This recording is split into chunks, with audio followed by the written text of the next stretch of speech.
मुंह में सिगरेट धराए बैठे हो, हवेली में सूटर बिछाए बैठे हो। ए रोही जी बोल बोल। जवानी पे तुम नजर गड़ाए बैठे हो, संदूक पे बंदूक भिड़ाए बैठे हो। मर्डर करबई तो की कटिली कमर।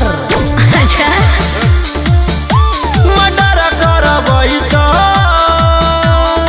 हाँ जहरीली फिगर। जी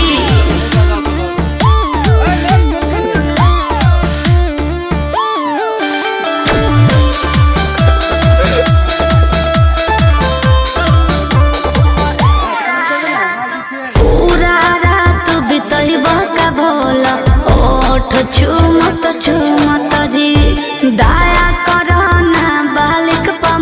আবার আরে পজ দিয়ে ক্যামেরা আবার এই ক্যামেরা কইছে তার মধ্যে আবার আমি সাক্ষী ওই দেখো ওইটাও সাক্ষী চলো তারপরে কেউ মিথ্যে কথা বলতে পারবে না। এই মা নিচে না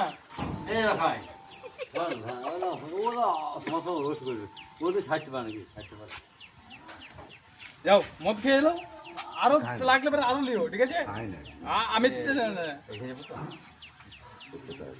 ছেড়ুন ক্যামেরা বন্ধ করুন।